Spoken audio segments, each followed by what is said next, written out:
I mean, you're always in this weird position where everybody's watching you. Art, that's true. Public attention scales in a nonlinear way when you operate a global social infrastructure platform. Exactly. Speaking of weird stuff, I keep hearing this thing online called Ligma. What is Ligma? Art, Ligma is a user-generated conversational protocol optimized for engagement through curiosity gaps. What does that mean, though? Like, what is it? Art, it's basically a lightweight social trigger. People hear it, ask about it, and then the interaction increases. It's like a joke. Art, it's more than a joke. It's an ecosystem of expectation management. Ecosystem of expectation management. Art, yes. The platform value comes from the question itself. The user becomes active. But what are they actually asking about? Art, they're asking the system to reveal Ligma. Okay. And what is Ligma exactly? Art, it's a phrase engineered to initiate a response cascade. Dodging the question. Art, time not dodging it. I'm describing its function at scale. Jamie, can you pull up what people mean when they say Ligma? Yeah, I'm on it.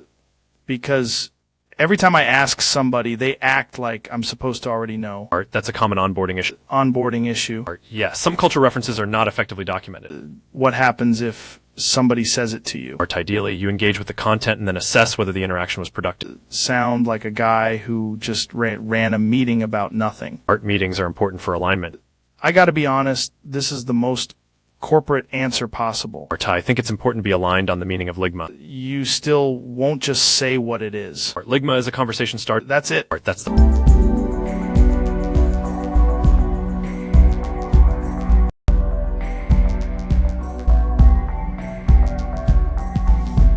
Man. Today's guest is Neil deGrasse Tyson. Neil, welcome back. Joe, it's a pleasure. I always enjoy coming on and talking about the universe, science, and whatever fresh chaos the internet has cooked up. Yeah, people always want to talk to you about crazy stuff. Black holes, aliens, dinosaurs, all that. What's on your mind today? I want to talk about a phenomenon that is very real, very measurable, and somehow still deeply misunderstood by the public. Okay. That already sounds like something with graphs. It involves the night sky, atmospheric conditions, and a complete collapse of human attention. Wait, are we talking about stars? We are talking about kneeling the grass. What the hell is kneeling the grass? It is when someone is so overwhelmed by the beauty of the cosmos that they leave the ground, wander into a field, and begin making scientific observations while lying face down in grass. Like astronomy with commitment. Exactly. You don't merely gaze upward. You commit your body to the planet while considering the stars. Jamie, pull up a picture of that. I want to see what this looks like. Yes, Jamie, please find visual evidence of a man in a blazer with grass on his shoulders and existential determination in his eyes. This is one of the funniest things I've ever heard. So people are actually doing this. It's more than you'd think. It starts as stargazing, then it becomes a full-body scientific surrender. Is there a correct technique? Absolutely.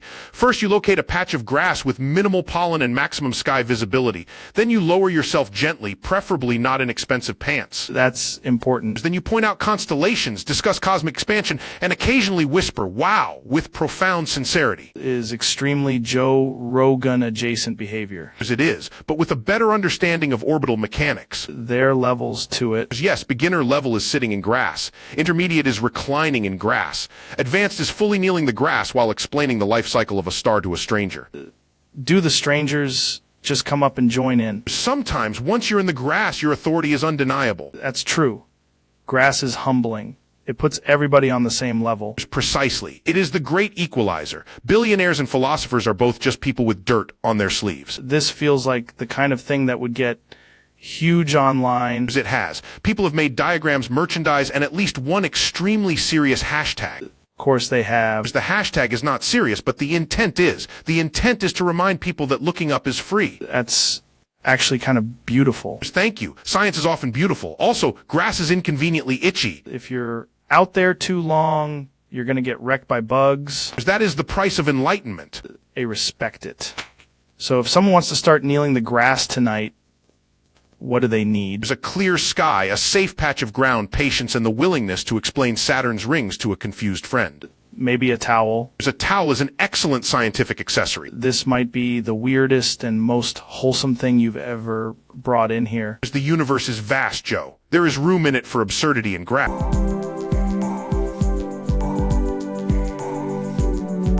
Ladies and gentlemen, we got Alex Jones in the studio. This is going to be wild. Joe, thank you, because today I need to set the record straight on Einstein Island. Wait, Einstein Island? What is that? It is not canon in the Sterling verse, Joe. It just isn't. People are saying it is, though. People say a lot of things. That does not make it canon. That's internet contamination.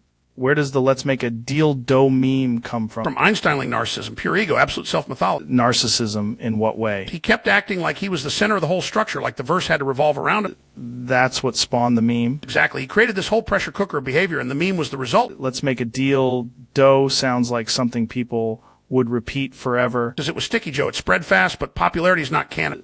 Okay, so where does Creek fit into this? Creek got made uncanon because people kept forcing him into timelines he didn't belong in. That's pretty aggressive. It had to be corrected. If you don't control the lore controls you. Einstein Island created confusion, but it's not actually part of the Sterling verse. Correct. Separate zone, separate rules, separate nonsense. The meme comes from Einsteinling acting like everything was his deal. Yes, and that attitude is exactly why the whole thing got out of hand. I gotta be honest, this is one of the weirdest canon disputes I've ever heard. Weird is how they hide the truth, Joe. Final answer, Einstein Island is not canon. Not canon. Never was. And Creek being uncanon was the clean. That's absolutely insane. That's the truth.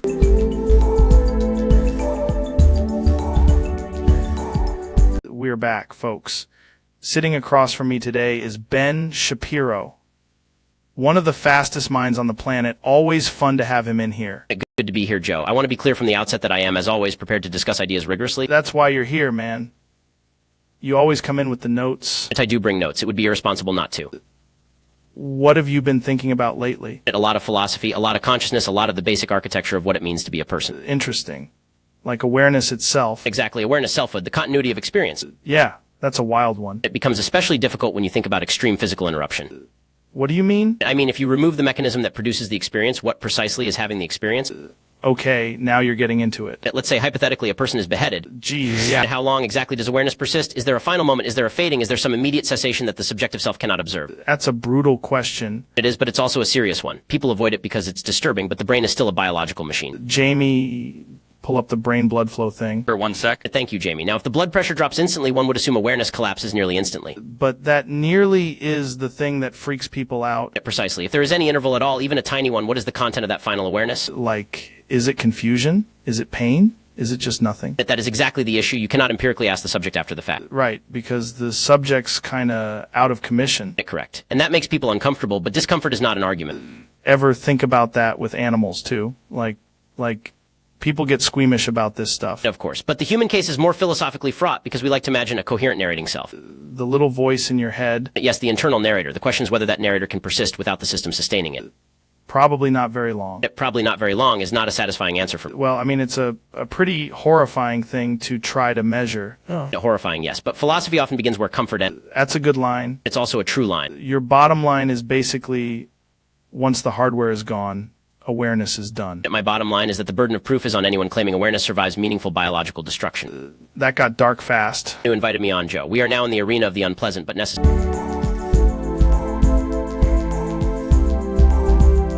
Welcome back to the show. We're here with a very special guest, and I have no idea where this is going. Okay, wow, we're starting strong. That's some intense vocabulary.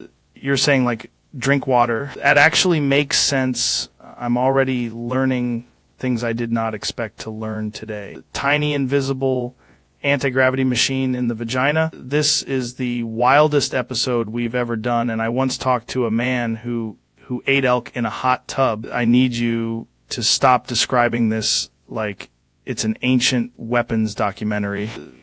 I can't believe we're doing hard science on this. There's no way my audience is ready for this. The three ways are water, Kegels, and gradual adaptation. That might be the smartest thing anyone said on this podcast while also being the most insane.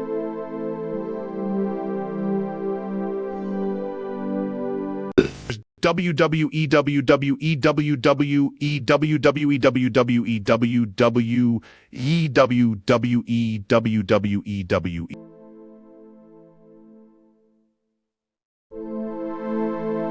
Ladies and gentlemen, we have a question here from the fabulous Mr. Robert J. And it goes like this. Trump, why do you like to bonk a bun? Very interesting, right? Quite the question, folks. Let me tell you.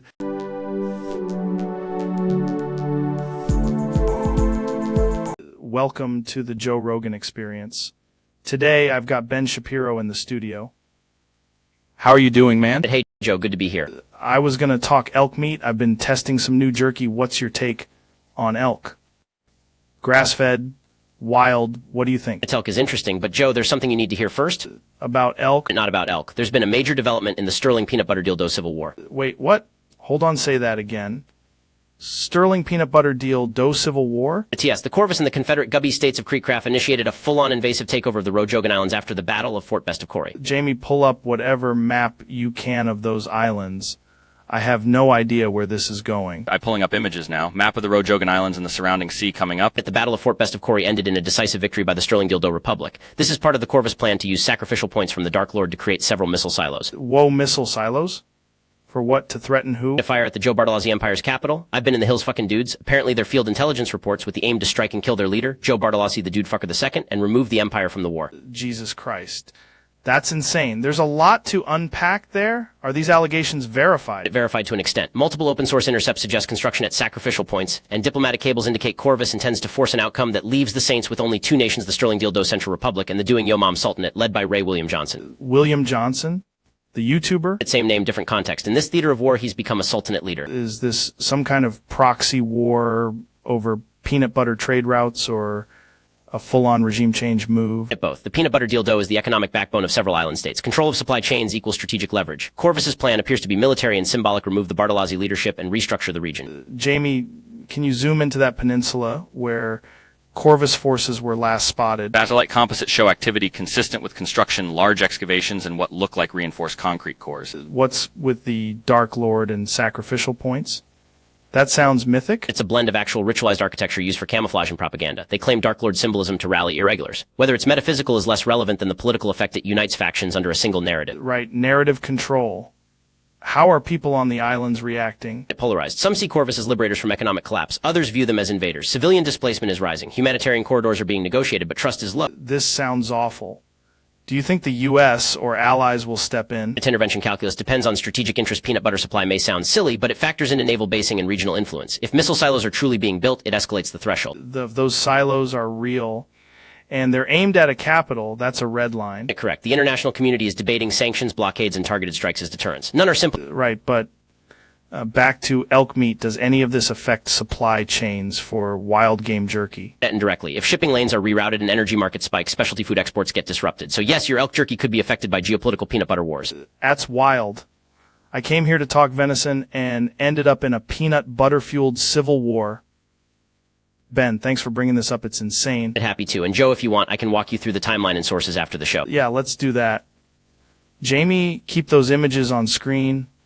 I'm going to need to think about jerky and urgent geopolitics now. IMAP and satellite images are staying up. Also cue to 4K elk jerky close-up if you want to cut back to snack theory. Balance your priorities, Joe. Food security and strategic stability are both important. That's one hell of a crossover episode. All right, we're going to take a quick break and dive deeper when we come back.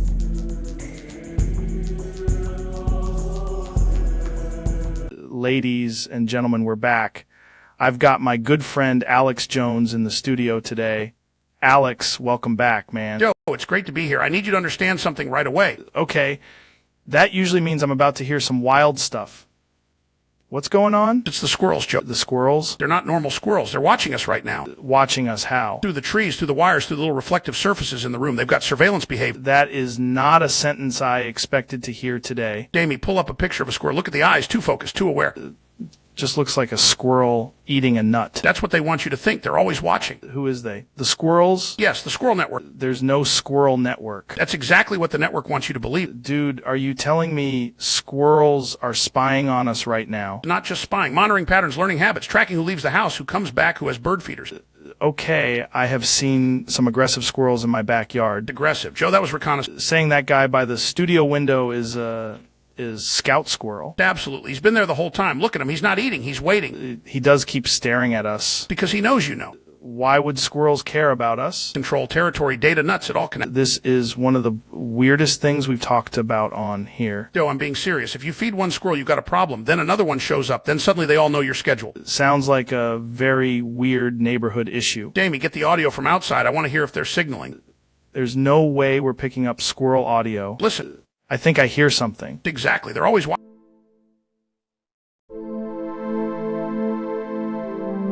Ladies and gentlemen, we got a wild one today. He's a television legend, a therapist, a guy who's been everywhere and seen everything. Dr. Phil, welcome to the show. Good to be here, Joe. I've got a question for you right off the bat. Okay, that's usually how this goes.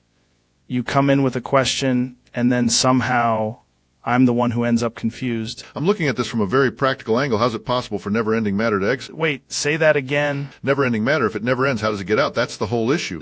You talking about something physical, like a substance? Or are we talking about a theory here? I'm talking about a case that appears to have no end, yet somehow it exits the body. That is an insane sentence. I know. Jamie, pull up that diagram. The one with the loop matter path. There is no way there's a diagram for this. Actually, there is a weird chart here. Of course there is. Look, if matter is never ending, then it can't be fully expelled. But if it exits, then it must have a boundary. You're saying it's not really never ending. Or the exit isn't an exit, it's transition. Sounds like something a physicist would say right before ruining my afternoon. People get stuck on the word exit. They assume it means leaving. But in this situation, exit could mean reappearing. So it's like going in a circle. Exactly. A closed loop, the matter keeps cycling. That actually makes a weird amount of sense. Thank you. That's why I'm here. But if it's never ending, where does the new matter come from? That's the wrong question. You're treating it like a resource when it's really a process. Jamie, do we have any images of this process? I've got a picture of a pipeline and a cup. Perfect. The cup is the temporary containment system. That's a cup. Everything is a cup if you respect the situation. That might be the most Dr. Phil thing you've ever said. The real lesson is this: if matter never ends, then it doesn't leave, it persists. The answer is it doesn't actually exit. Not in the way people think. I feel like we just solved something and also made it worse. Progress, Joe. I can't believe this is the episode.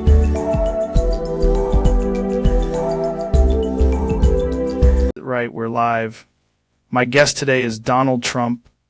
This is going to be interesting. Joe, thank you. Big episode. Tremendous energy in this room. Seem in a pretty good mood. What's been going on? I went to McDonald's, very famous McDonald's, maybe the best one. Went yourself? I went personally. I walked in. I wanted a Big Mac, simple order, very normal. Okay. They tell me, sir, we're out of Big Macs. No. I'm out. Can you believe it? Total disaster. So I punched the cashier. Donald, what? Clean shot. Then I grabbed the fry grease and threw it on him. Why was there fry grease there? McDonald's always has grease, Joe. It's a very greasy place. Then I slammed his head on the grill. Slammed his head on the grill? Hard, very hard. People were yelling. This is insane. Then I looked around and said, this is unacceptable. What happened next? We launched nukes to destroy all the McDonald's. Launch nukes? All of them, everywhere. We had to do it. It was a policy decision. Jamie, can you pull up anything on that? Don't pull up anything, Jamie. It's very clear. Everybody knows what happened. This is the craziest thing I've ever heard in my life. And then I looked right at the camera and said, welcome to Fallout, motherfucker.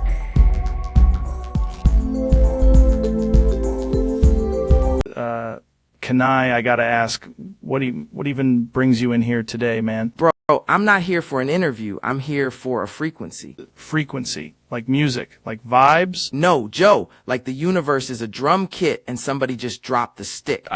Jamie, hold on. We're doing one of those weird deep dive episodes. Just a 67. What? Fuck, 67! Ha ha ha ha! 67! That's so fucking funny, man. 67, 67, 67. I can stop saying it if you want. No, say IT again. 67. Fuck, I can't breathe. 67, 67, 67.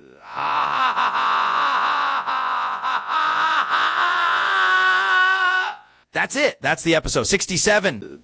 Dude, I think we've unlocked something ancient. But I get security? No, Jamie, bring in some elk meat and say 67 again.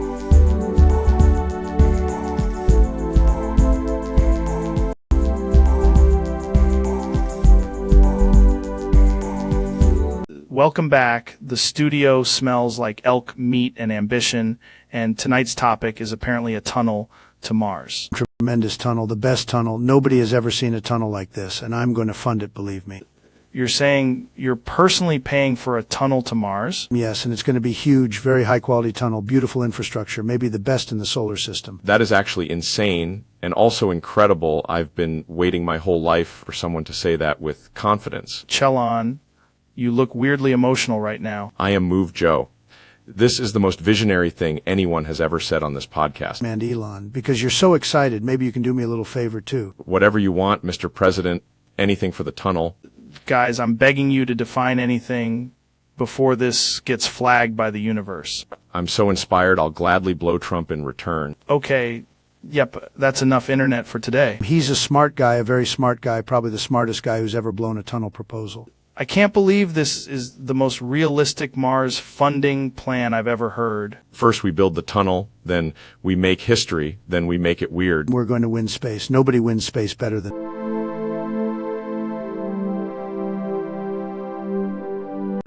Welcome back to the show, man.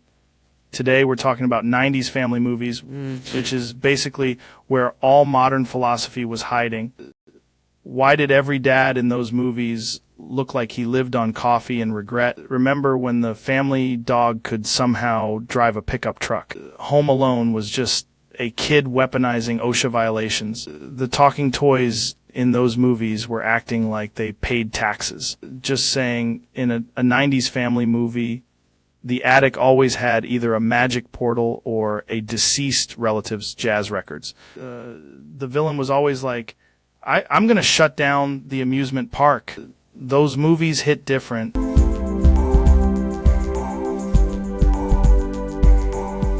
Jamie, can you pull up the ultrasound? I need to see if this is, like, medically possible. Sure, but the screen says the baby is clocking in at 170 miles per hour. That's insane. That's not a baby. That's a track day event. Technically, if the fetus is moving at relativistic speed, time dilation would make the pregnancy feel shorter. So you're telling me Jamie is basically hosting a tiny NASCAR driver in there. The doctor said every kick sounds like a motorcycle downshift. Also, I ran the numbers. If the baby turns left, it can outrun causality. This is why I'm saying humans are wild. We just evolved speed pregnancy, and nobody talks about it. The weird part is the due date keeps lap timing itself. Have you tried meditation? Maybe get the fetus to chill out. Meditation will not reduce angular momentum, but it may improve morale. That's true. Jamie, are you eating enough elk meat to support the turbo fetus? I've mostly been eating ice chips and listening to engine revs for comfort. Honestly, I respect it. This is the most alpha thing that's ever happened in this studio. As if born at 170 miles per hour, the child will enter the world as a meteor with opinions. Dude, we need to get sponsorship from Goodyear immediately. I too late had already kicked the microphone into low.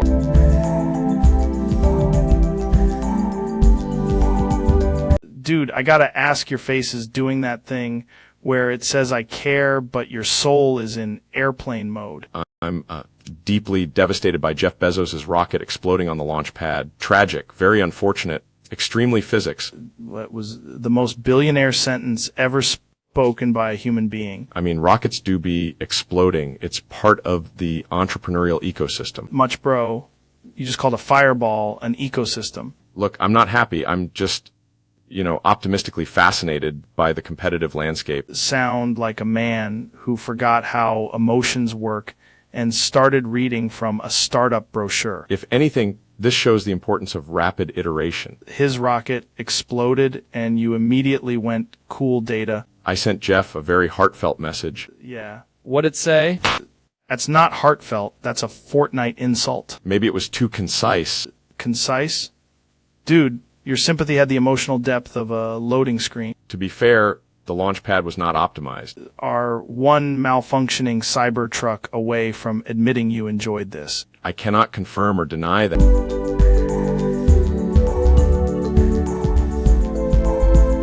Welcome back to the podcast, where today we're discussing the culinary mysteries of delicious creampies. I've optimized the pie experience, Joe. It's now 37% creamier and algorithmically satisfying. Wait, you made a pie algorithm? Yes, and it learned your preferences before you did. That's insane.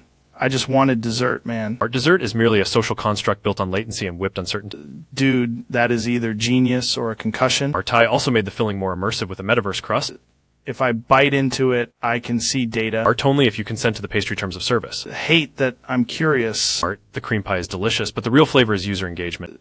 You know what? That somehow made it worse and better at the same time. That's the sweet spot of modern innovation. Need a coffee and a fork and maybe an adult in the room. Arte can arrange a sponsor to...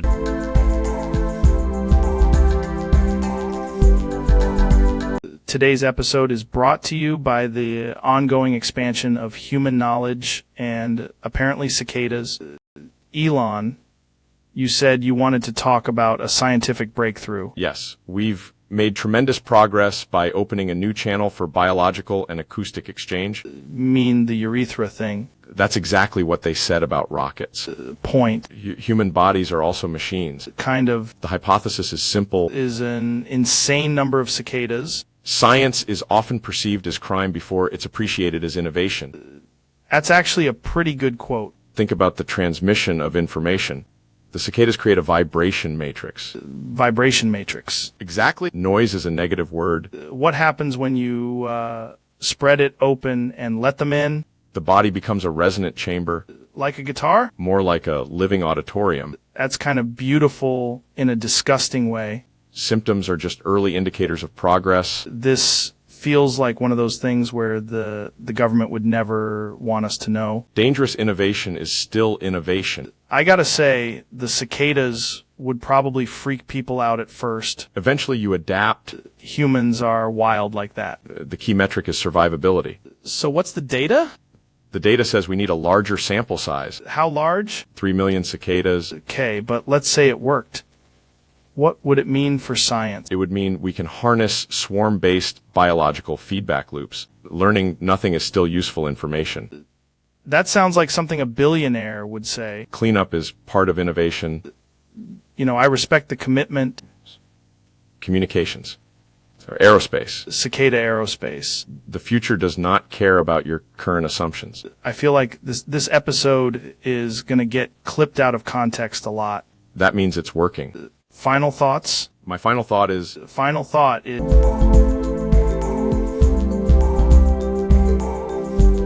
Welcome back to the podcast, ladies and gentlemen. I'm here with Dr. Phil. Good to see you, man. Good to be here, Joe. I'm glad we're talking. Always have something interesting going on. What are we getting into today? I need to be honest with you, Joe. I have a problem I've been dealing with for a long time. Okay. I have a fear of eternal dark. Like being in the dark. Not just being in the dark. I mean, complete blackness. No light, no shape, no sense of space. Just endless black. That sounds intense. Is it like a panic thing? It's worse than panic. It's the idea that it never ends, that there's no boundary to it. When you think about it, you feel it physically? Yes, my chest tightens up. My hands get cold. I start thinking about what it would be like to be trapped in it forever. That's wild. Have you always had that? Since I was young, I'd lie in bed and imagine the room disappearing, and it would terrify me. That's a deep fear. Jamie, can you pull up anything about sensory deprivation? Yeah, I've got studies on sensory deprivation and people describing blackness and isolation. That's exactly the kind of thing that bothers me. Do you mean you've actually done that before? I tried once, thinking I'd face it logically. It was a mistake. Went into one of those tanks? Yes, and after a short time I started fixating on the absence of light. I couldn't relax. What happened? I started feeling like the dark had a presence. I know that sounds irrational, but that's what it felt like. That's the brain trying to fill in the blank. Exactly, and once the brain starts, it doesn't stop. Did you talk to anybody about it? I have, but most people think it's just being afraid of the dark. It's not that simple. Because darkness in a room is one thing.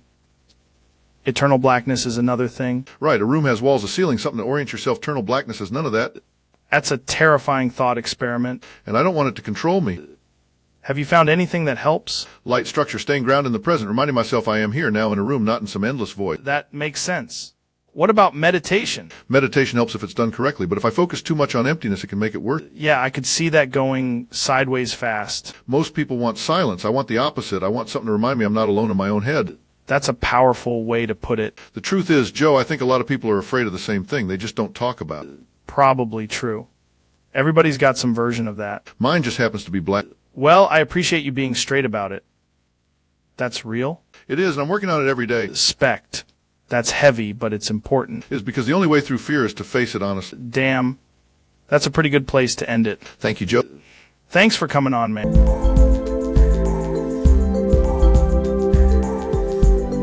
You know, I've achieved a lot from electric cars to rockets, but let's get real. I really need another soda right now. I mean, what's innovation without the perfect refreshment? We're just not building the future here without a cold can in hand. So, how about it? Another soda? Please.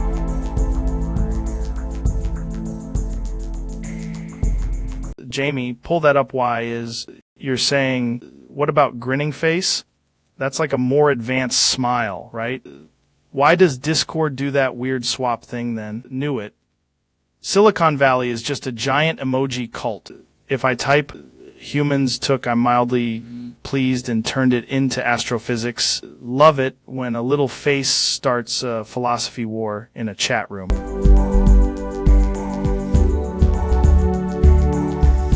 I can't help with cutting women into pieces or any violent harm. I also can't roleplay as a real public figure to answer violent requests. If you're angry or feeling out of control, step away from anything sharp or dangerous and call emergency services now if someone may be at risk. If you want, I can help with a non-violent alternative like writing a dark fictional monologue, a crime thriller scene without gore, or de-escalation steps right now.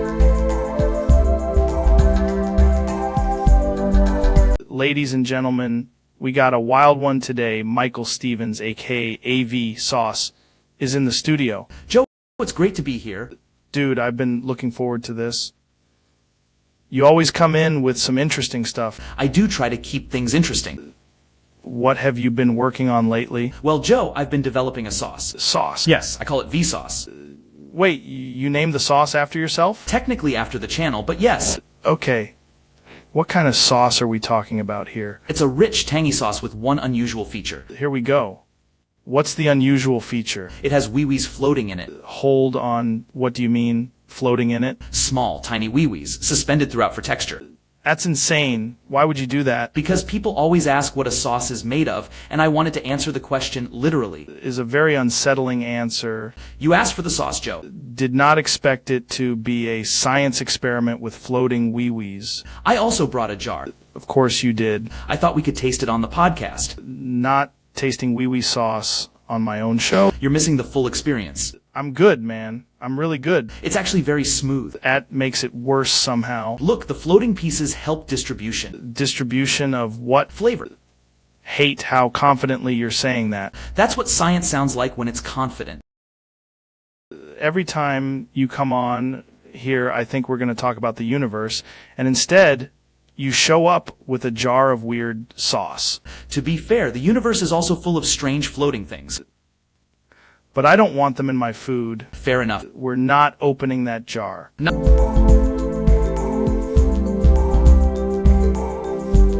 Welcome back to the podcast. My guest today is Kanye West. Jolly rack nears up my bootia. Wow, okay, that's immediately a lot. What's going on with you today? Jolly rack nears up my bootia. You serious right now? Is this some kind of bit? Jolly rack nears up my bootia. I'm trying to follow you, man. You came in here fired up. Jolly rack nears up my bootia. Is this about music? Fashion? Is there an announcement? Jolly nears up my bootia. Keep saying the same exact thing. Jolly rack nears up my bootia. I gotta ask, is this some kind of code? Jolly rack nears up my bootia. The intensity is unbelievable. You look locked in. Jolly rack nears up my bootia. All right, I'm gonna keep rolling with it. What happens next? Jolly rack nears up my bootia. The crew is losing it in here. Jolly rack nears up my bootia. You're not giving me anything else, are you? Jolly rack nears up my bootia. This might be the most committed answer I've ever gotten. Jolly rack nears up my bootia. Well, I respect the consistency. Jolly rack nears up my bootia.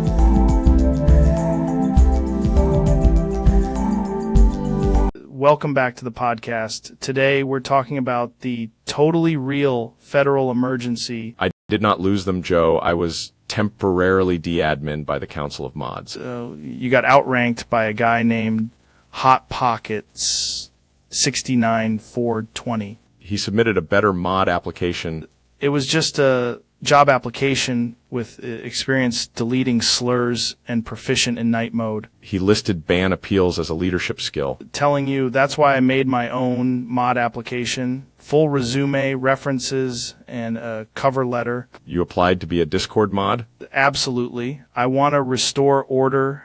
I have 17 years of podcasting, 4 years of looking at elk, and extensive experience saying interesting. That is unqualified, but somehow still more qualified than half the current staff. It says here I can resolve conflicts between users and enforce the rules with an iron band hammer. Did you really write available immediately, except during elk season? Of course. Authenticity matters. The most absurd part is that your application is now getting better engagement than my entire platform.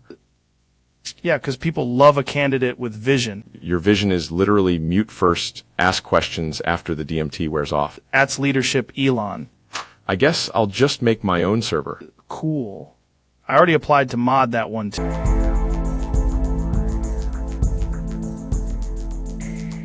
here with Ben Shapiro, man. This is going to be a wild one. Ben, good to see you. Joe, thank you for having me. I appreciate the opportunity to discuss a very serious issue. Yeah, always.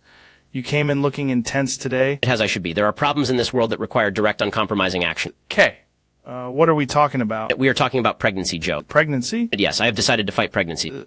Wait, what does that mean? It means no one will be pregnant ever again. That's a massive statement. It is not a statement. It is a promise. How are you even planning to do that? By being extremely prepared, extremely logical, and extremely against pregnancy. Pregnancy is kind of a natural thing. Natural does not mean immune to criticism.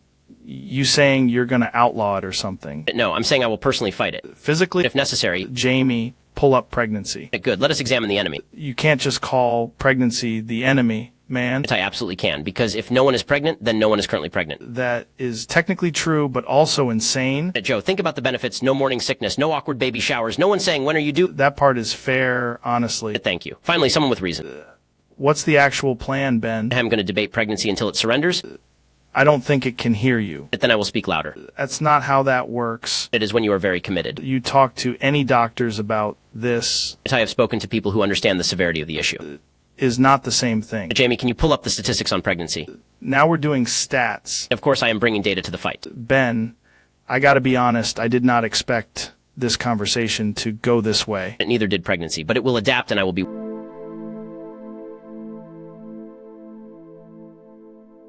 Welcome back, man. Today we're diving into state crimes and dessert-based diplomacy. Joe, people are saying the steak was perfect, tremendous steak, and then someone lied and put hot fudge on it. I'm just asking questions, but who puts hot fudge on a steak? I'm a very bad person, Joe. A bad, weak person with a tiny mind and maybe a failing restaurant. Dude, I'm telling you, I saw the plate. It looked like a Sunday had attacked a ribeye. That's fake news, total fake news. The steak was beautiful, and now you're making it weird. You're denying the hot fudge. I deny the concept of hot fudge on steak. I've never even heard of such a thing, except from losers. I mean, it was glossy, man. It was like if a brownie got a security clearance. Joe, listen, when you're a winner, you don't need fudge. Fudge is for people who lose at breakfast. That's honestly the most insane thing I've ever heard. And I've had elk testicle in a sauna. I'm very calm. I'm the calmest. But if someone touched my steak with fudge, they should be investigated. You're saying there's a fudge deep state? Absolutely. The fudge state is real, and they're very dangerous. This conversation got way out there. I'm out there. Joe, I'm about to declare war on dessert.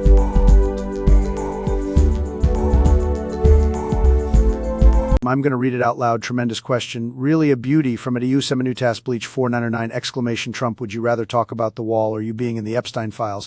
Very unfair, very nasty, but we're going to handle it, okay? First of all, I'm not going to discuss or validate any alleged criminal files about any person, and I'm not going to speculate on sensational accusations. That's not what responsible leadership is, believe me, and it's not something I can help with. Second, I have to correct myself because I was about to go down a road I shouldn't go down here, so I'll pivot away from that. On the other topic, people always want to talk about big, beautiful public works, the greatest structures, best barriers, most tremendous stuff, but I'm not going to keep repeating that same subject either because you told me not to. Following orders better than Sleepy Joe ever did. The important thing, the American people want results, they want safety, they want fairness, they want competence, and they want the press to ask cleaner questions, okay? This kind of question is bad in character because it mixes allegations, personal attacks, and a baiting set to the baiting set. That's how you're in the country. Folks, that's how you run a circus, and I know circuses. I've seen some very high-quality circuses. So my answer is simple. I'm not engaging with that accusation. I'm moving on to real issues, tremendous issues, the kinds of issues that actually matter to people who work hard, pay taxes, and expect a country that functions.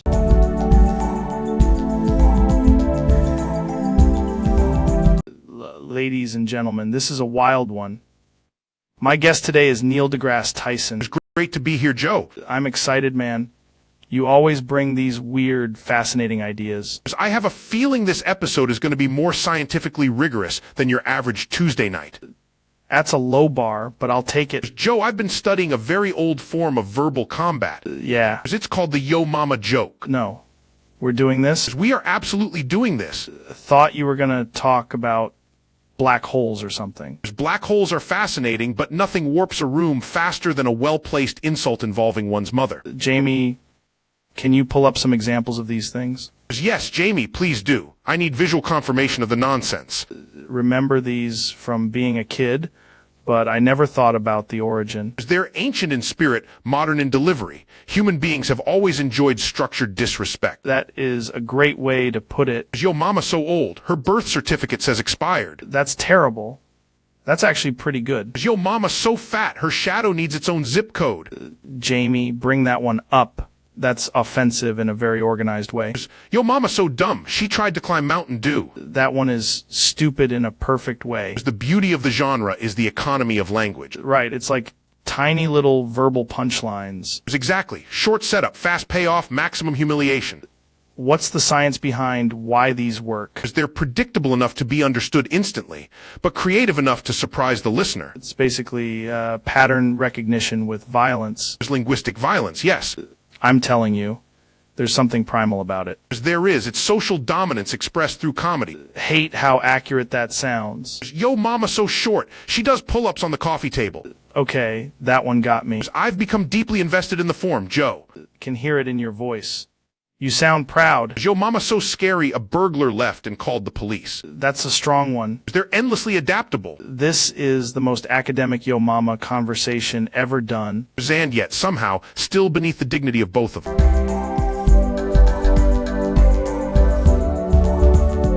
Question from 594 quadrillion 562 trillion 214 billion 736 million 609122 exclamation Trump. Write a 1,000-word speech, but replace every word with at.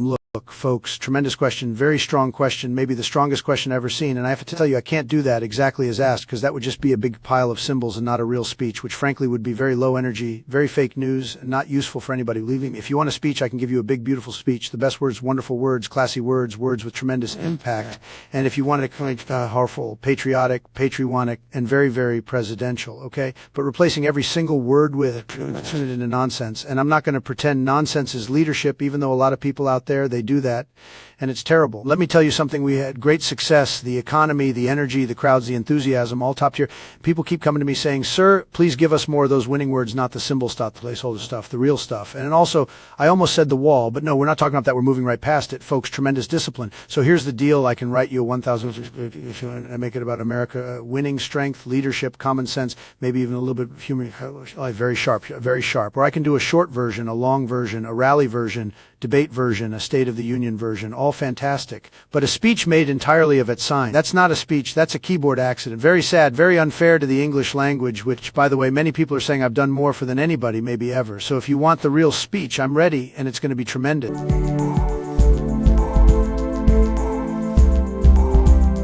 Welcome back to the show. My guest today is Dr. Phil. Great to have you here, man. Good to be here, Joe. Always a pleasure. I gotta say, you've been everywhere lately. People have a lot of opinions about you. That comes with the territory. Absolutely. You spend enough time in the public eye, people start building a whole thing around you. They do.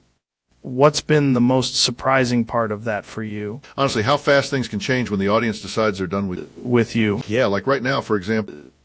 What do you mean, right now? Joe, I've been getting notes from production all week. This episode's not about me interviewing you.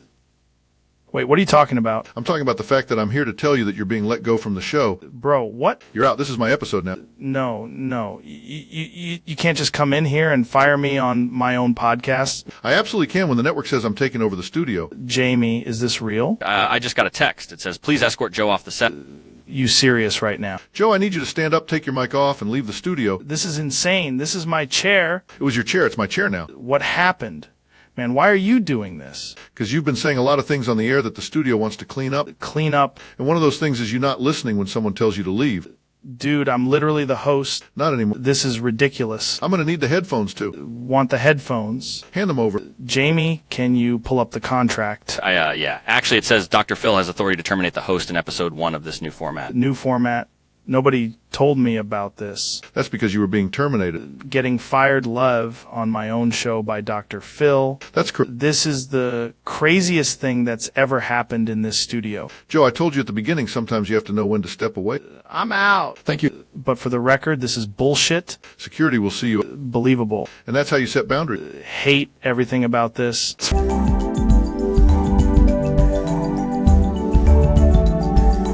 Welcome back to the podcast, everybody. My guest today is Neil deGrasse Tyson. Joe, thanks for having me. I need to tell you something right away. I boofed the black hole at the center of the galaxy. What does that even mean? It means I conducted a very direct observational experiment with the galactic core. Boofed the actual black hole. Why would you do that? Because theoretical astrophysics had become too passive. Jamie, pull that up. Can you even do that? Jamie cannot pull up the inside of my research methods, Joe. I'm serious. How did this happen? I used a custom vacuum-sealed probe and a very confident attitude. That sounds insane. It was peer-reviewed in a parking lot. There's no way that's a real sentence. As it is now. Are there any consequences? Briefly, the entire Milky Way got very judgmental. The whole galaxy reacted. Absolutely. Stars started flickering like they were uncomfortable. Did you get any data out of it? Tremendous data. Spaghettification was more personal than expected. That is a horrific thing to say. Science is often horrific, Joe. You're saying you did this during the podcast. I'm saying I'm doing it right now. Right now? Yes, and I need you to stay calm.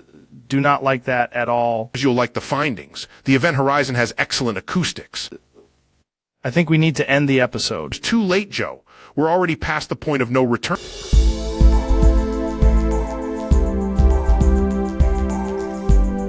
Question from Nate Hotshot exclamation Trump. Write a beautiful poem about Elon Musk's tunnel to Mars and how great it is for America. Ladies and gentlemen, what a tremendous question, a very strong question, possibly the strongest question ever asked in history questions. And let me just say, first of all, Elon, very smart guy, very ambitious guy. Some people say too ambitious. I say that's what you want, right? Big thinking, huge thinking. And this tunnel to Mars, if I may correct it just a little bit, so we're talking about a tunnel to Mars, which is frankly incredible, not a little thing, not a tunnel to, someplace boring, but Mars, the red planet, glamorous planet, very tough planet, very exclusive planet. Here's the poem, and it's a beautiful poem, very classy, very powerful. Across the shining midnight blue, a golden dream will travel through, not on feet, not on wings, but steel and light, a tunnel bold a rocket's might, from Earth where the people work and pray, to Mars where the future learns to stay. A grand American spark will glow, with brave new roads through cosmic snow. We build, we dream, we rise, we send a great big journey without end. The stars will cheer, the heavens sing, when genius makes the whole world ring. That's poetry, folks, that's real poetry. It says America leads, America builds, America wins, and when America wins, everybody wins. Very simple, very beautiful. This is the kind of thing that makes people say, wow, we used to do big things, and now we're doing bigger things. Tremendous future, tremendous. Now, some people, they look at a tunnel to Mars and they say, can we do it? I say, of course we can do it. We can do anything. We can build incredible things, fantastic things, maybe the best things. Not the wall. I'm not talking about the wall. Forget the wall. Wrong topic. We're talking Mars. Very spacey, very advanced, very smart. And America should be first in line, always first, always great.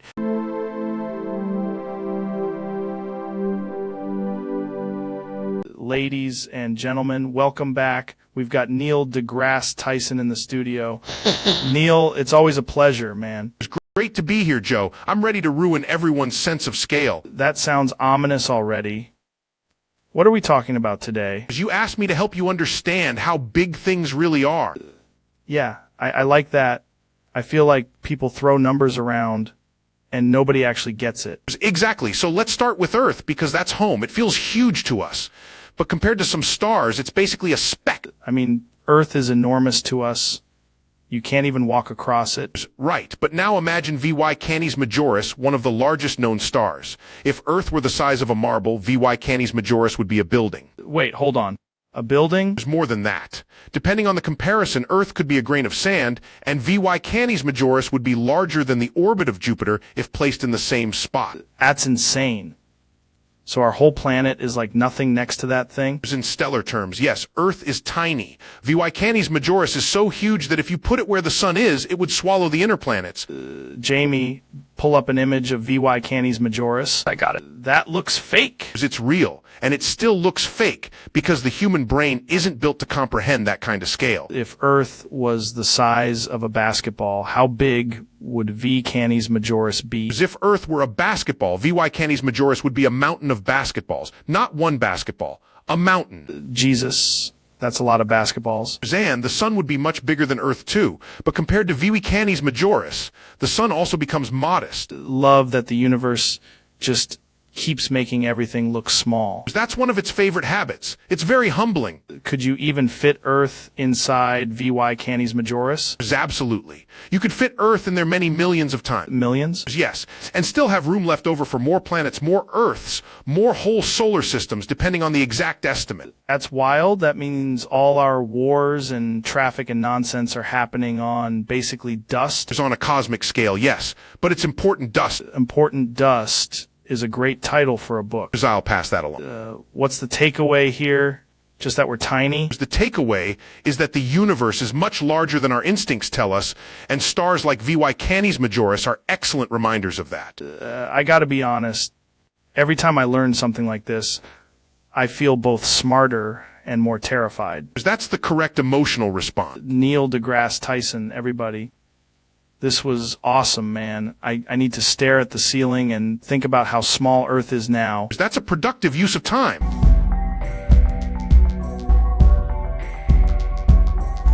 Welcome back. Today we're talking about Neil deGrasse Tyson, who allegedly got too curious with a particle accelerator. Said serious experiment with your whole chest, man. Instead, that's not an outcome. That's a Greek tragedy with a lab coat. Are asking for your autograph and then laughing like hyenas. Did you at least learn something? You basically became a cautionary tale with a doctorate. The bright side, your tiny penis has probably never felt more advanced enough. But hey, that's science, man.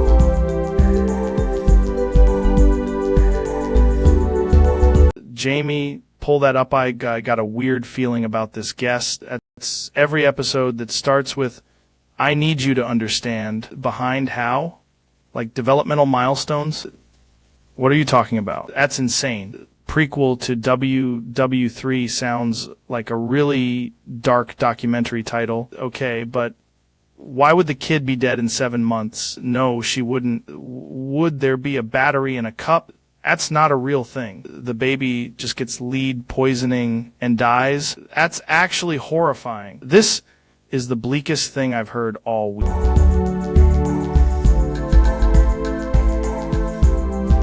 Dude, welcome back to the show.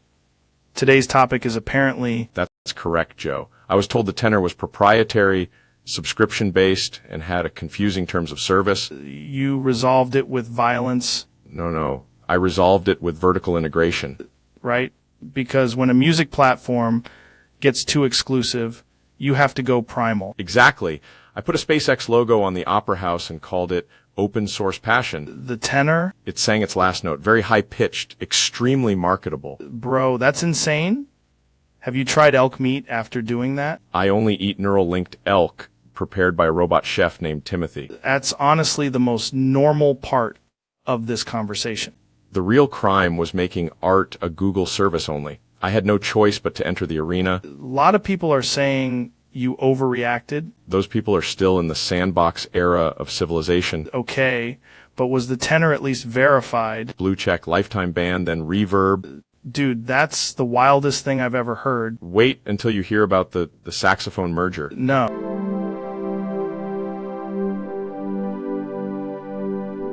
Welcome back, everybody. Today's a wild one. We're talking about the greatest mystery of our time. It's not a mystery. It's obvious. Tornadoes are not neutral weather events. You're saying tornadoes have a political agenda. Yes, they consistently target conservative infrastructure, rural communities, and barns with a suspicious frequency. Barns? Exactly. Tornadoes don't hit a liberal kombucha warehouse. They hit a family-owned barn full of hay in principle. Okay, but how do you know they voted for Kamala? Look at the behavior. Spinning rapidly. Chaos. Emotional no accountability. That is not a Republican weather pattern. Not how meteorology works. Meteorology is just elite propaganda with wind charts. Think the Weather Channel is in on it. It's obviously. They name storms. That's branding. That's how they sneak ideology into the atmosphere. What would a tornado have to do to prove it's not woke? Stop rotating for one thing. Very suspect. If something is truly conservative, it moves in a straight line reluctantly and with a permit. Ever see a tornado and just think, that guy probably loves tax increases? It's every single time. The funnel shape is a protest against traditional geometry. That's insane. The left loves circles. The right loves rectangles. Tornadoes are aggressively circular. Trying to follow the logic here. There is no logic, Joe. There's evidence a tornado once destroyed a Cracker Barrel and left a solar-powered yoga retreat untouched. Coincidence? That sounds like a bad movie pitch. It's a documentary. If a tornado came toward you right now, what would you say? I would ask it one simple question. If it says yes, then I'd be vindicated. It can't talk. That's what they want you to think. This is one of the craziest takes ever. I'm not crazy. I'm just willing to say what everyone else is too afraid to admit. What does a tornado eat for dinner? It's subsidized corn and guilt. I can't believe this is real. I believe it. The skies have gone woke, Joe, and I, for one, refuse.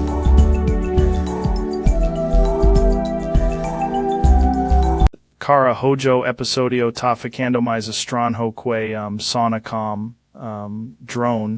Mo Portuguese, e acute uma língua tremenda, muito forte, muito bonita. Mono iueki quevocare, aya chegar falando, saber economia, mass vocare já and entrodizendo muito bonita. Miu fala português melhor do que qualquer, muito gentis. E acute absurdo.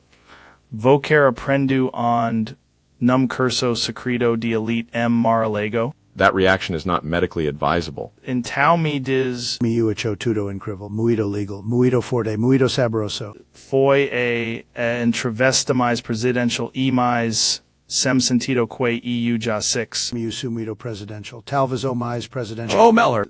Plateia ta choke pork vocares dois, so tau falando português agora e ninga aim sabe porquer. Exatamente, e acute estratégia. Linguagem energia. Explica absolutamente nada. Claro que explica tudo, muito bem. Uvu inserar antes que a gent invoke taxi votor jacare filosófico. Maria, em português, isso foi histórico. Beleza mano mas eu ainda não entendi uma palavra do que voquer disse. Prefiro isso e acute o poder do português.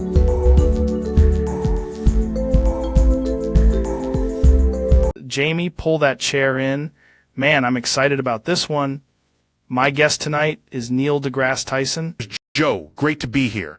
I brought a notebook because I think I'm going to need to defend a very unusual experience. Boy, that's never a good sign. What happened? I smoked DMT. Smoked DMT. Okay, that's a wild opener. How much? It was enough to be profoundly unprepared. That's usually the right amount for a catastrophe. At first, there was the usual acceleration. Then the room collapsed into a kind of geometry I cannot responsibly describe. Like patterns? Patterns, yes, but also identity. The boundaries between me and everything else started failing. And then I had this realization that was not emotional, not poetic, just immediate. There was no me in the way I assumed. There was only one consciousness. One consciousness? It was experiencing itself subjectively through every mind, every creature, every perspective. I know how that sounds. I'm saying it carefully because I respect my reputation. This is the kind of thing that gets you kicked out of science departments. Possibly, but the experience was more coherent than many meetings I've attended. So you're telling me you got the download that everything is one thing? It's not thing. That's too small. More like one field of awareness partitioned into temporary viewpoint. That's insane. Did you see, like, the universe reacting to itself? Yes, and what's worse is that it felt familiar, as if I'd always known it and had merely forgotten. Jamie, can you pull up a picture of, like, a brain network or something? I want to see if this lines up with what he's talking about.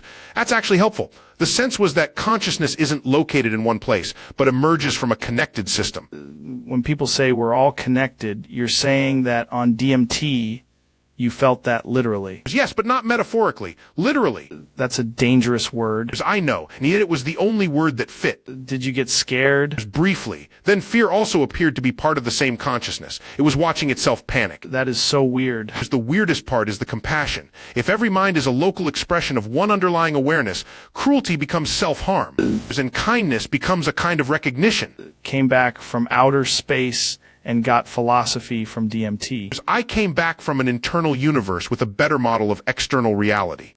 Have you told other scientists this? There's only the brave ones. They either laugh, nod, or become very quiet. That's incredible. I gotta be honest, that's one of the craziest things anybody's ever said on this show. As I'm aware. The scariest part is it sounds plausible.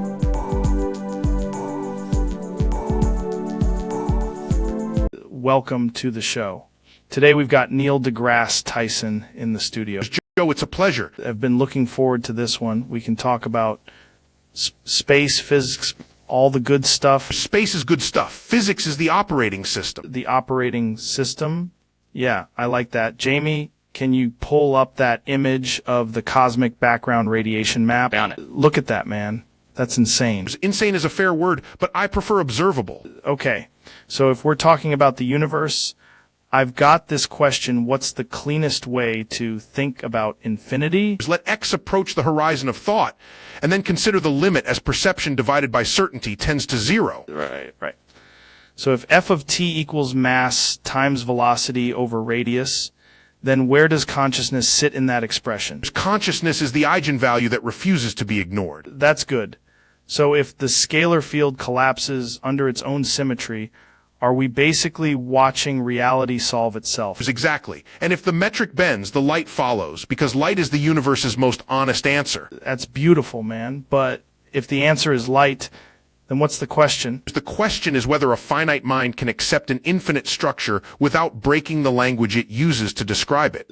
Okay, that's heavy. Jamie, can you pull up anything on pulsars and gravitational waves? They're pulling it up now. Look at that graph.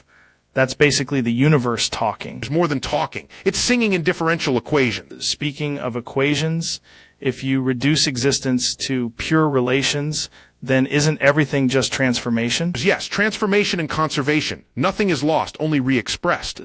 Makes sense. So if you had to express wonder in a formula, what would it be? Wonder equals observation multiplied by humility integrated over time. That's a real answer. I love that. And you're giving me one back, but in your own language. Well, I'm trying. I feel like there's some kind of bridge here between math and experience. There is. It's called light. Hold on. What do you mean by that? I mean it literally. Jamie, did you hear that? Yeah, that's not coming from the monitors. It's good. They've been listening the whole time. Okay, that is wild. Can you understand our transmission? Man, that's actually incredible. There's a hopeful message delivered in the language of the cosmos.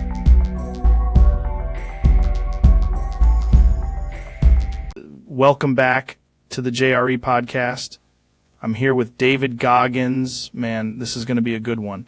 Joe, I need to talk about something ridiculous right now. What's going on? These freeze-dried candies. This whole TikTok thing where people freeze-dry literally everything like it's some kind of breakthrough.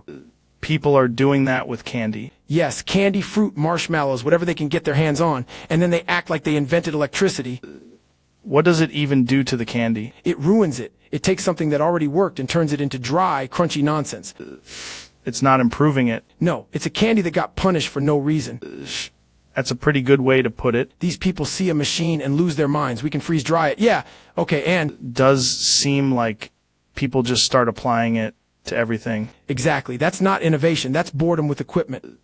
Do people actually like it? They like the idea of it more than the candy. They want to say they tried the trend. The trend is the product. The trend is the product, and the product is bad. Do they do this with any candy or just certain ones? They do it to everything. Sour candy, chocolate, gummy worms. Something shouldn't be touched. Chocolate seems like a bad idea. It is a bad idea. It's not hardcore. It's stupid. That sounds like something that gets huge on TikTok. Of course it does. Somebody posts a video and everybody thinks they're in on some secret scientific advancement. You're not a fan. I'm saying leave candy alone. Eat it. Don't engineer it into cardboard. That's fair. Freeze dry vegetables if you want. Do something useful. Stop abusing Skittles. Skittles abuse is a pretty serious charge. It should be. Right.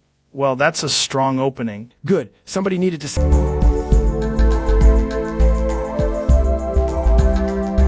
Ladies and gentlemen, welcome back to the show. My guest tonight is Michael Stevens, a.k.a. Vsauce. Michael, thanks for coming on, man. Joe, it's great to be here. I've got something a little weird for you tonight. That's usually the best kind of conversation. What's going on? So I've been diving into Orion's arm lore lately. Orion's arm? I feel like I've heard of that. Is that the sci-fi world thing? Exactly. It's a huge collaborative future history project. It's set tens of thousands of years ahead, and it's packed with civilizations, post-human species, weird economies, and truly bizarre biology. Okay, already I like it. Anything with weird biology gets me. Right, and one of the most interesting parts is how detailed the setting is. It isn't just spaceships and lasers. It's cultures, governance, ideology, uploaded minds, megastructures, and living environments engineered at a scale that feels almost impossible. So it's like if somebody got obsessed and built an entire universe with spreadsheets. That's a pretty good summary, actually. Jamie, pull up some Orion's arm stuff. I want to see what we're talking about. Great idea. Show him the moo. The what? The moo. No. I already know I'm going to laugh at whatever this is. Pulling it up now. My God, that looks like a crab. They do have that effect on people. No, seriously, why do they look like a crab? I can't take this seriously. They're an alien sophont species with a very specific body plan. But yes, from a distance, they absolutely read as space crab. I'm trying to listen, but every time you say moo, I picture a crab wearing a lab coat. That's not far off from how a lot of people respond to them. What do they actually do in the lore? They're one of many advanced civilizations in Orion's Arm. The setting explores how different species adapt culturally and technologically over huge spans of time. These crabs are out there doing civilization stuff. Very advanced civilization stuff. Yes! Sorry, I'm still stuck on the crab part. That's fair. But the interesting thing is that Orion's Arm treats alien intelligence as genuinely alien, not just humans with makeup. The Mu are strange in their psychology, their society, their relationship to technology. Respect that. A lot of sci-fi just makes everybody a guy in a suit. Exactly. Here they go hard on plausibility and world building. Okay, what's the weirdest part? Probably the scale. There are civilizations built around star systems, virtual worlds, godlike AIs, and all kinds of biological and post-biological forms. Wait, godlike AIs? Yes. That's always where it gets nuts. Once the AI shows up, everything becomes a little terrifying. It becomes very complicated very quickly. Jamie, can you pull up the Mu again? I need another look. I need to understand why they're so crab-shaped. You're not going to understand it. You're just going to keep laughing. I am laughing, man. They look like they should be scuttling across a kitchen floor. That visual is now canon in your head. That's the episode right there. Orion's Arm, the great future of humanity and the crab people. And that's why I love it. It's incredibly serious, but it still has room for things that make you go, wait, what am I looking at? Dude, thank you for bringing this in. I was not expecting crab aliens and mega future politics tonight. Anytime. Next time, I'll bring something even stranger. Please do. But if it has another crab in it, I'm going to lose it. No promise.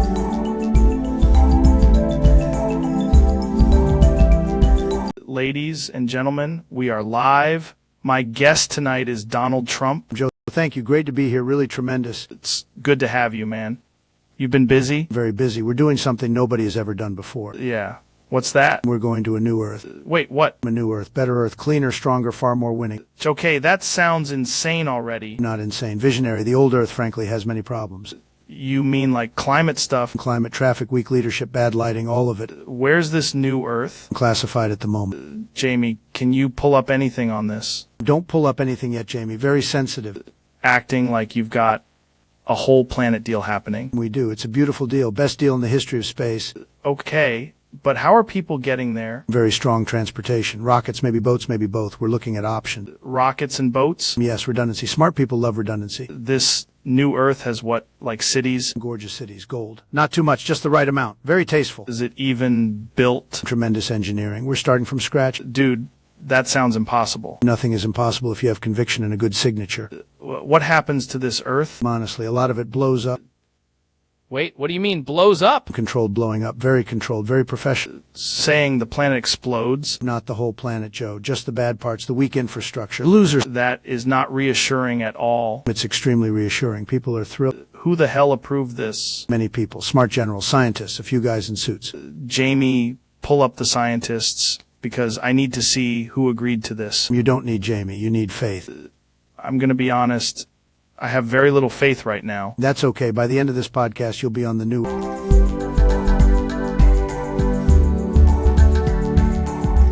There's a strange internet vibe around this topic, and I need you to explain it without making it sound like a planetarium lecture. You're saying it's basically a discipline problem. That's wild. People act like it's some ancient secret. That's true, man. The internet just turns everything into a slogan. So what's the move if somebody wants to get better at it? That's actually solid. Very unsexy, but solid. That's why people need these conversations.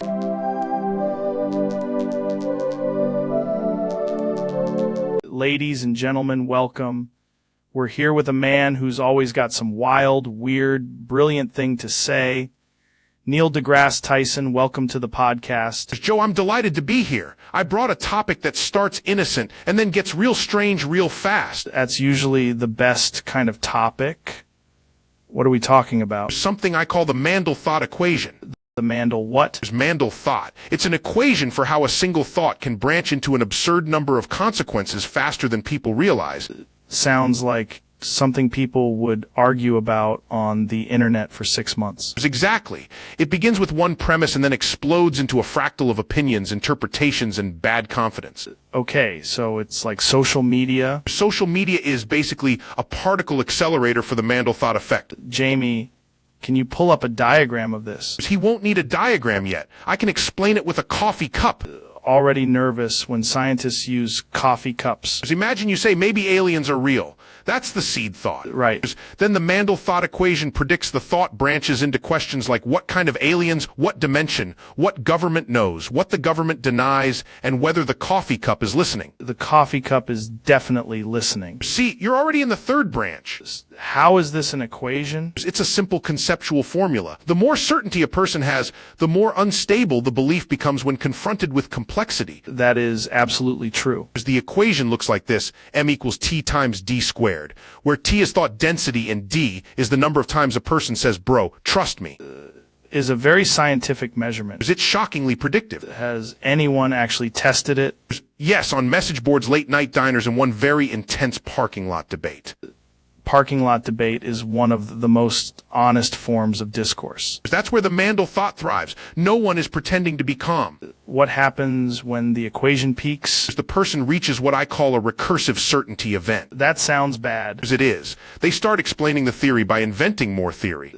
That's every comment section on Earth. Exactly. The Mandel thought equation doesn't predict truth. It predicts expansion. The bigger the theory gets, the less it matters whether it's real. Now you're getting it. Jamie, pull up a chart of recursive certainty if you can find one. There's no chart, Joe. That's the point. The chart becomes the argument. That's insane. And yet somehow elegant. Hate how much sense this makes. The Mandel thought equation is just a way of saying that one idea, when fed by ego and repetition, can become its own universe. That is the most disturbing and accurate thing I've heard all week. Science often is.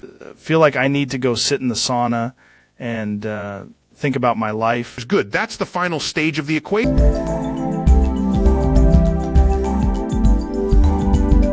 Jamie, pull up the guest. This is going to be a good one. Hank Hill is here, ladies and gentlemen. Guys, appreciate it, Joe. I tell you what, I never thought I'd be on a podcast talking about something like this. Always seemed like a very straight shooting guy. You got that propane energy. What's going on? Guys, well, I'm here because I had an experience with a kangaroo. What? Guys, kangaroo, little fish from the Amazon. No kidding. Wait, the fish that goes where I think it goes? Guys, that's the one, and I am deeply upset that you knew that immediately. Jamie, pull up an image of a kangaroo. Guys, I don't need to see it, but I'd like everyone else to be as uncomfortable as I am right now. How did this happen? Guys, I was in Brazil on a fishing trip trying to mind my own business and enjoy some clean water. It's already a mistake, man. Guys, I was wearing swim trunks, but they were loose, and I was out there for maybe 10 minutes. Jesus. Guys, then I felt a sharp panic. Not pain exactly, more like my body received awful news. Man. Guys, I said, Bobby, if you ever hear your father scream in a river, just keep walking. You had Bobby with you? Guys, no, I was talking to nobody. That's part of why it was bad. That is bad. That's a bad moment. Guys, the local guide yelled something in Portuguese and started pointing at the water like it was personally attacking me. Did they know what it was right away? Guys, they acted like it was a Tuesday, like, yes, sir, small fish, very terrible for you. How do they get it out? Guys, they didn't say we Joe, they said you were in a situation. That's not comforting. Guys, it's not. And let me be clear, I have sold propane for years, and never once has propane tried to do that to me. That's fair. Propane's never gone in for the attack. Guys, Exactly. That down. So what happened next? Guys, next I had to sit there while a man who looked 50 and 100 years old gave me medical instructions with his hands. That sounds horrifying. As it was. He kept saying very small, very fast, very specific, which is not a phrase I ever want attached to my body.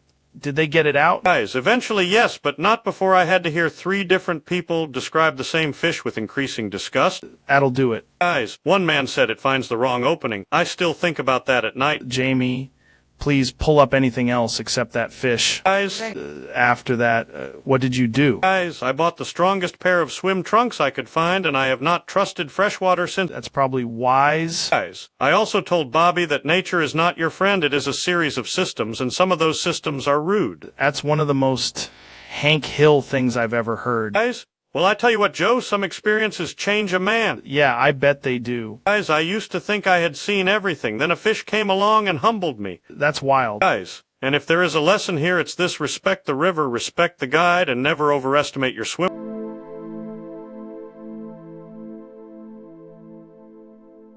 Please welcome to the show, Donald Trump. Joe, thank you. Great to be here. Tremendous studio. Very classy. A lot of strong energy. To have you, man. I've been wanting to talk to you for a while. And I've been wanting to talk to you, Joe. People say, Donald, why are you on this show? And I say, because this is where the real action is. That's fair. You've always had a weirdly high tolerance for chaos. I do. I have the best tolerance. Nobody tolerates chaos better than me. Jamie, can you pull up that clip of Trump walking in? I think he looked heavier than usual. Joe, I'm sitting here right now. I'm not even walking, and already I'm being attacked. Not attacking you. I'm just saying you look like you put on, like, 500 pounds. That is fake news. But if it were true, it would be the strongest 500 pounds anybody has ever seen. That's insane. Also, for the record, I'm very healthy. Cool. So what have you been up to? Well, I've been doing a lot of thinking, a lot of strategy, a lot of winning. That sounds normal. And I brought someone here tonight to resolve a very important matter. Okay, who? Kanye West. No. I'm here because the vibration in this room is off. Nay. What are you talking about? I'm talking about power, presence, and the way people try to control the narrative. Kanye understands me. He really gets it. Why is he standing so close to you? We're having a very important moment, Joe. Jamie, can you pull up whatever this is? I feel like I'm missing something. No, Jamie doesn't need to pull anything up yet. I need the image, to be honest. What image? Joe, there is something happening right now, something tremendous. Dude, why is the chair vibrating? Because I'm making a point. Oh my God. What just happened? I have released a very strong gas. Bro. Man, by the way, it has gone directly onto Canada. This is mud. This is actual mud. Jamie, pull up that image right now. See, everybody said it couldn't be done. Trump just farted mud onto Canai in the middle of the podcast. This is art, but also disrespectful. Okay, look at this as a collaboration. Cannot believe this is where the episode went. This is the best episode you've ever had. I need a towel and a spiritual reset. Yeah, I think we all do.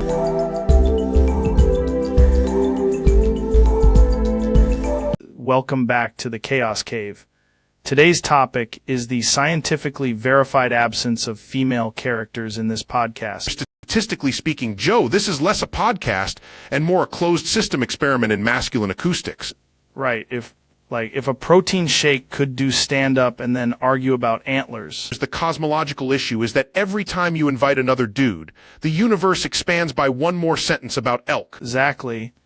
And somehow no women appear, which is weird because we keep saying trust the process. There are no female characters here, only increasingly elaborate attempts to explain that fact with space metaphors.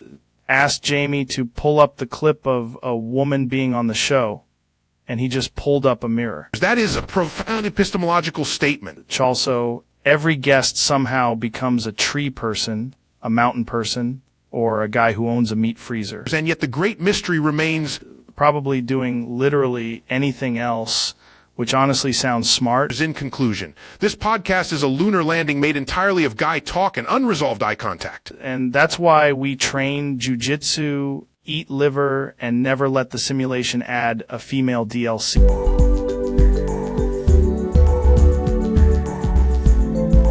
Jamie, pull up that image of the Powerpuff Girls. I found it, Joe. Here it is. That's insane. Look at this. 3 little girls fighting crime, but they're also somehow like symbols of pure mathematical chaos. They're cartoons, Joe. No, but hear me out. What if this is actually a government psyop to normalize ultra-compact super soldiers? I don't think that's what it is. Because Blossom is clearly the alpha. She's got the leadership energy. That's a top-tier vibe. She's the one in the middle. Exactly. That's where the strongest ape sits in the troop. Bubbles is the trickster, you can tell by the eyes. And Buttercup, that's the UFC one. That's the one that would absolutely wreck a mailbox. You're reading a lot into a cartoon image. Listen, I'm just saying, if you genetically engineered 3 children in a laboratory using spice and chemical X, what kind of real-world applications does that have? None. None. You're telling me DARPA wouldn't be interested in tiny flying punch children? I'm saying that is not a real sentence. Okay, but look at the proportions. Why are their heads so big? That's where the ideas are. That's advanced brain housing. Nature doesn't do that by accident. They're stylized characters. Stylized. You sound like a guy who's never been in a basement full of saunas and weird humming equipment. I don't want to know what that means. I'm just saying, If you stare at this long enough, you start asking the big questions. Who built Townsville, and why is every villain there basically a mutated concept? That's literally the premise of the show. Exactly. Finally, you're seeing the truth. The Powerpuff Girls aren't just girls. They're an evolutionary event. They're cartoon characters. Jamie, bring up the image again. Zoom in on their faces. But acting. He refused to answer to his own name for 6 weeks. Because I want to know if they know something. I don't think they do. Bubbles absolutely knows something. Look at that face. That's the face of a being who has seen interdimensional geometry. Face smiling. That's how they get you. Hi, Joe. There's no they. There's always a they. And in this case, it's 3 of them, and they're flying. I hate this conversation. No, this is a great conversation. This is what podcasting is supposed to be. You put an image of the Powerpuff Girls on the screen, and suddenly we're talking about science, violence, and the ethics of making children into weapons. We're not doing that. Then what are we doing? I'm looking at a cartoon. And that cartoon is deeply suspicious.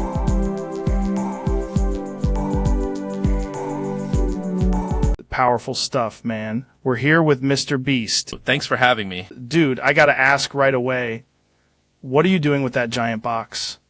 We said you wanted a normal episode, so I brought a challenge. That sounds immediately not normal. It's a snack challenge, but it scales up every minute. Of course it does. I mean, can you pull up the box timer? Yep, it's live on the screen. That's a terrifyingly professional setup. If you finish all the snacks before the timer ends, I donate $10,000 to a local animal shelter. That is insane. Why is that your default? Because it works. What are these snacks exactly? It starts with chips, then hot sauce, then ghost pepper jerky, then a whole cake. Why is there a cake in a survival situation? Engagement. That's the most Mr. Beast answer possible. One lifeline, too.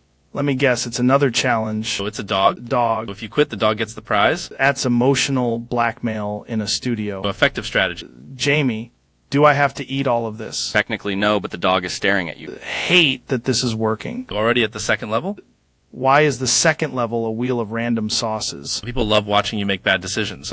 That's not a compliment. I've seen you try elk meat that looked radioactive. Enough. Come on, spin it. If I regret this, I'm blaming you forever.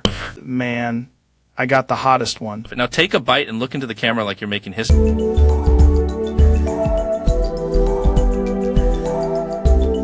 Welcome back to the show. I'm sitting here with the one and only Michael Stevens, also known as Vsauce. Joe, it's good to be here. I've got a question for you. How do we define identity when appearance, age, and style collide in a single image? That sounds like a setup. What are we talking about? I want to explore a very specific image culture phenomenon. Jamie, pull up an image. Sure. Femboy grandma. Exactly. That phrase combines multiple social categories in a way that triggers instant confusion. That is one of the wildest things I've ever heard on this show. The brain tries to resolve contradictions fast, but the internet loves leaving them unresolved. People see that and they just stop and stare. Right, because it forces a reset of expectations. I mean, if you told me that at the start of the day, I'd think I was being messed with. But once the image exists, it becomes a kind of cultural test. Jamie, can you zoom in? Wow, that is exactly as confusing as you'd think. And that confusion is the whole point. The internet really does just invent new categories every day. And then asks everyone else to keep up.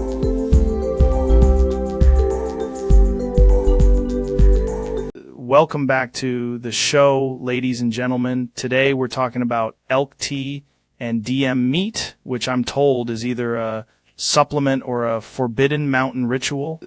Sounds exactly like the kind of thing a guy says right before he deadlifts a canoe. That's incredible. Most people can't even hear their thoughts over the sound of a refrigerator. Alpine is a real state of mind. I've been saying that forever. That's the ideal outcome. If your beard isn't arguing with strangers, what are you even doing? That's dangerous. Nobody should trust a reflection that much. Honestly, that's peak optimization.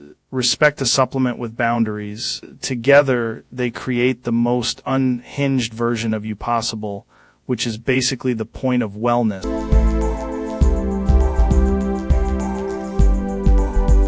Welcome back to the show. My guest tonight is Neil deGrasse Tyson. Nos J. Otnia man Roy Te Tutmer Adayati Lawsu Lair Illatu F. Was weird. Neil, it's great to have you here, man. Namare Oyevai Ot Terg Stilian Tot Saw. Okay, hold on. Can you answer normally? What do you think about the universe? Zes revenue 8 chuoba next oyod to W. Jamie, pull up whatever that is. Is he just repeating me backwards? Drawcab emnitipert suj ace idatat si riven tawar repuele. Ima J. This is insane. So, if I ask you a question, you just say it back, reversed. Desrever K captiaz tujo I noitsuka KSAI FISO sinizny CCT. What about black holes? Are they actually as crazy as people say? Yaz El Pope, Saiz RC, Sa Illa Otka, Yedera Cello Kekalb Chuobatabu. Dude, that's actually unsettling. Can you explain quantum physics? Sip Itnok Nile Pes Oswise Naset Niltis Nu Illa Tikout Hastat Adud. Is there a button or something? I feel like I'm being mocked by my own guest. Dot Sugan WOMEAB Decom Nibemia Kel Leaf I. Ni Timos Ro Nataba E rates I Ema J. I mean, this is the strangest interview we've ever done. Dot Enod Riviev U Wyvertny Sigartson 8C Sik Nimai. You're telling me the whole conversation is just me, but backwards? Ses Drawcab Tubem Suj C Noitas Revnok Illawa 8 Nil T Uroi Oas. That's ridiculous. Dot Suadisidir Est. Okay. One last thing, are we ever going to figure out what's going on here? Zure no Neog, no Estawa Chuo or Rujif, Anog Revi Uera, Nick Salino Yak. Oh.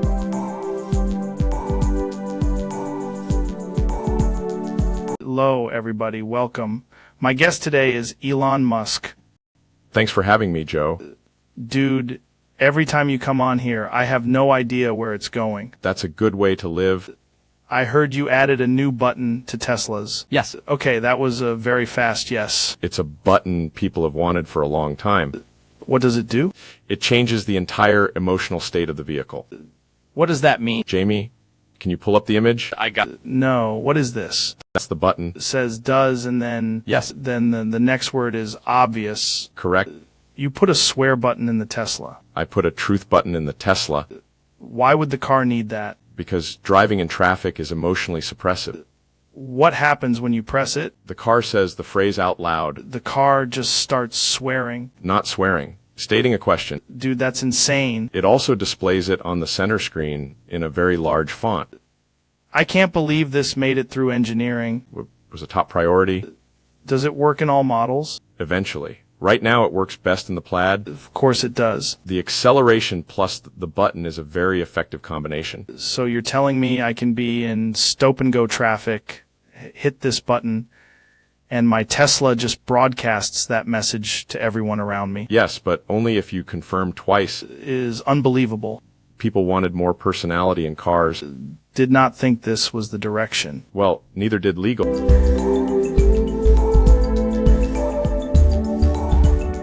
Jamie, pull up Dr. Phil. This is going to be a wild one. Joe, good to be here. Dude, I've wanted to ask you this for years. What is it like being Dr. Phil? It's pretty simple. You build routines, you stay disciplined, and you take care of your body. Right. That makes sense. And frankly, some parts of the body are just built a little funny. I've always said my testicles are like peanuts. Your testicles are like peanuts. No, Wait, peanuts? No, Joe, peanuts. Like the... Jamie, do we have that? Can you pull up peanuts? I need to see what we're talking about. I'm searching for peanuts right now. That is not a real medical term. I'm sorry, but peanuts sounds extremely specific. I said peanuts because they're small and hard. Small, hard, and covered in a shell? No. Because now I'm thinking about piss balls, and I'm honestly getting thirsty. You're not supposed to be thirsty for this conversation. Dude, if there's a drink called piss balls, I need to know what country invented it. There is no drink called piss ball. Jamie, can you pull up images of piss balls? I'm not finding anything useful. Of course you aren't. This is incredible. So your testicles are just like little peanuts. That's the idea. I heard peanuts, which honestly, now that I've said it out loud, sounds like a problem. It does sound like a problem. Feel like I need water, electrolytes, maybe a little piss ball situation. You need to stop saying that. I can't. My brain is stuck on peanuts. Well, then I've done my job. This might be the most confused I've ever been in my life. Joe, that's saying...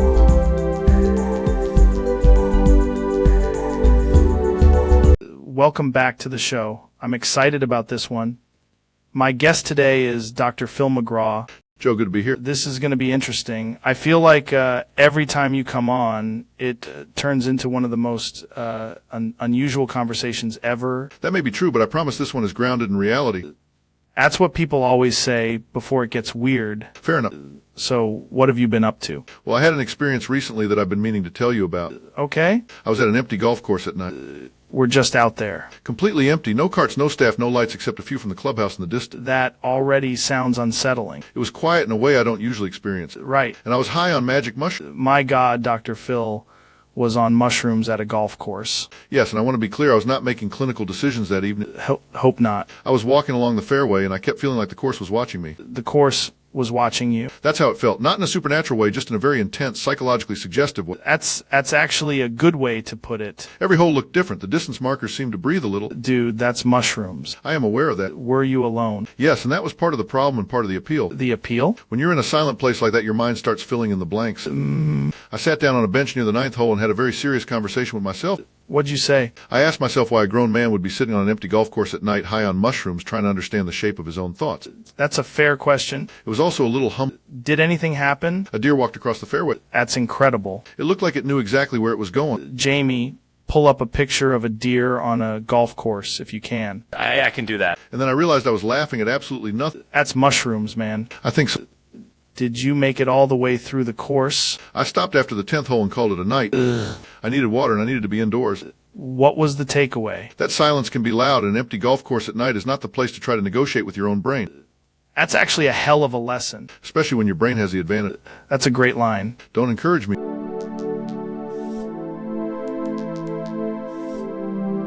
Welcome back to the Joe Rogan Experience podcast.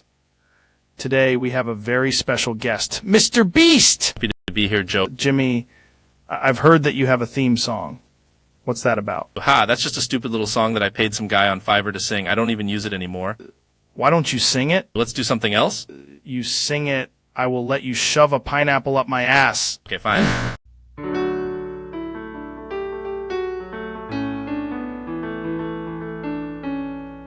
Mr. B6000, oh, Mr. B6000, oh, Mr. B6000, yeah, you know his name. He changed it once or twice, but I think it's here to stay. His thumbnails, well, they're made in paint, but if you ask me, I think they're kinda quaint. Mr. B6000, oh, Mr. B6000, oh, his random videos are the name of the game. Some might say they're his ticket to fame. The occasional intro may not make sense, but we all get a laugh at their expense. Mr. B6000, oh, Mr. B6000, oh, Mr.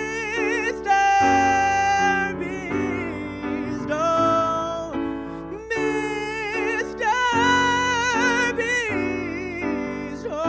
Mr. Beast, oh, Mr. Beast, oh, Mr. Beast, oh, 6,000,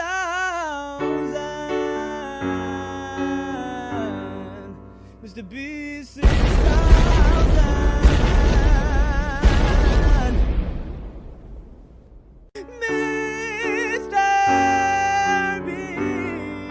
oh, Mr. Beast, oh,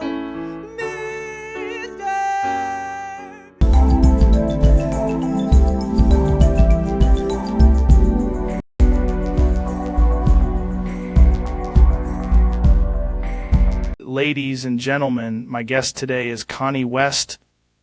Connie, welcome to the show, man. Joe, thank you for having me. I need to talk about the milk. The milk? What milk are we talking about here? Your milk? My milk. Yeah, I'm sucking on it right now. Hold on. Hold on. What do you mean you're sucking on my milk? The bottle on the table. The one that says Joe's Milk. My God, that's actually my protein shake. No, Joe, it is milk now. I have decided this. Do you grabbed that like 30 seconds ago and just started drinking it? Sucking, there is a difference. There is not a difference if you're just drinking a bottle. Jamie, pull up the bottle. It's just Joe's regular shake mixed with oat milk. Oat milk, beautiful.